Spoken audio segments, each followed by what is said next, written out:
வணக்கங்க. இந்த சோம்பு தண்டு ஃபெனல் காயை நான் எப்படி செய்வேன் அப்படின்றத உங்களோட ஷேர் பண்ணிக்கிறேன். இந்த காயை இந்த மாதிரி நம்ம வெங்காயம் வெட்டுற மாதிரி இந்த மாதிரி பொடியாக நறுக்கி எடுத்துக்கலாம். அந்த முனைப்பகுதி ரொம்ப ஹார்டாக இருந்துச்சுன்னா அதையும் வெட்டி வீசிடலாம். இல்லைனா அதையும் சேர்த்து நம்ம நறுக்கிக்கலாம்.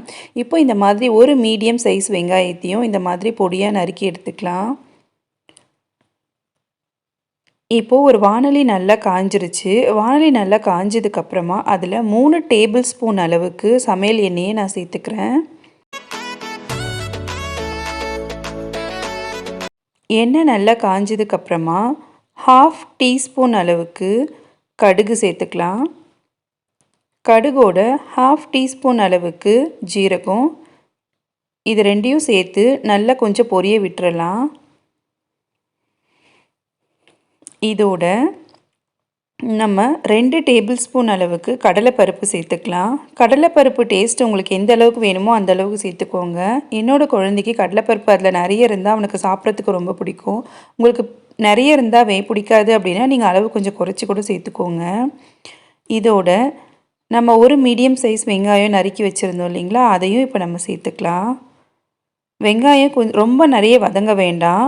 கொஞ்சம் லேசாக இந்த கண்ணாடி பதம் சொல்லுவாங்க இல்லைங்களா, அந்த அளவுக்கு வதங்கினாலே போதும். இதோடவே நம்ம நறுக்கி வச்சுருக்கிற அந்த காயையும் நம்ம சேர்த்துக்கலாம்.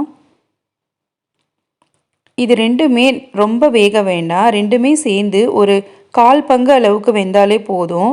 அதுக்கு மேலே நம்ம நிறைய வேக விட்டோம் அப்படின்னா இதுலேருந்து நிறைய தண்ணி வந்துடும். அதுக்கப்புறம் அது ஒரு பொரியல் மாதிரி வராது. நான் இதை முட்டை சேர்த்து ஒரு பொடி மாஸ் மாதிரி தான் செய்ய போகிறேன். அதனால் இதில் நிறைய வேக வச்சோம் அப்படின்னா அதுலேருந்து தண்ணி விட ஆரம்பிச்சிரும். அதனால் லேசாக இந்த மாதிரி வதங்கினாலே போதும்.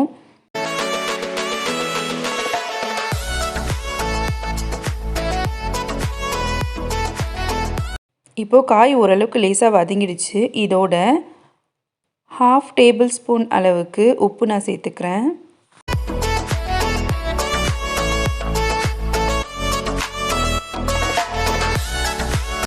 இதோடவே 1/2 டேபிள் ஸ்பூன் அளவுக்கு பெப்பர் பவுடரையும் சேர்த்துக்கலாம்.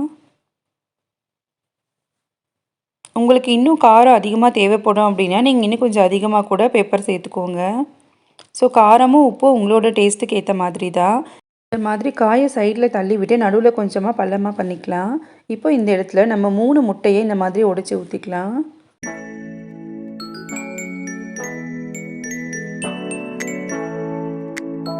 நான் இந்த ஒரு காய்க்கு 3 முட்டை சேர்த்துருக்கேன்.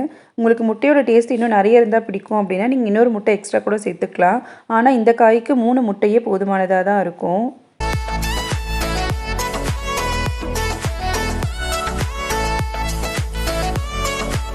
இப்போது இந்த முட்டையை லேசாக இந்த மாதிரி கலக்கி விட்டுட்டு சுற்றி இருக்க காயை அப்படியே இது மேலே மூடி விட்டுறலாம். இந்த மாதிரி முட்டை அப்படியே ஃபுல்லாக இந்த மாதிரி மூழ்கி வச்சிடலாம். அப்போது முட்டை உள்ளுக்குள்ளே அப்படியே நல்லா வெந்துடும்.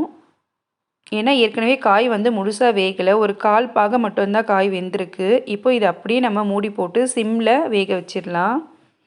அப்போ காய் முழுசாக வெந்துடும்.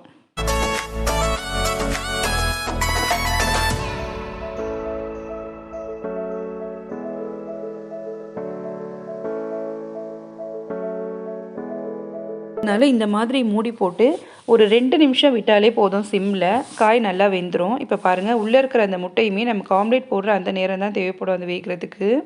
ஸோ இதை நல்லா இந்த மாதிரி கலந்து விட்டுக்கலாம்.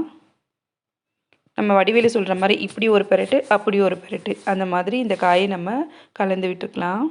இப்போ முட்டை எல்லா இடமும் இந்த மாதிரி கலந்து வந்துடும்.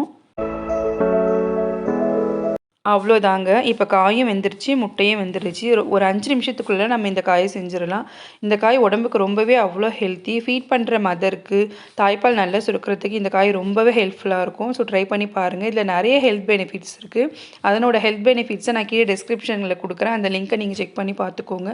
இந்த வீடியோ உங்களுக்கு பிடிச்சிருந்தா நம்மளோட சேனலை சப்ஸ்கிரைப் பண்ணுங்கள். தேங்க்யூ.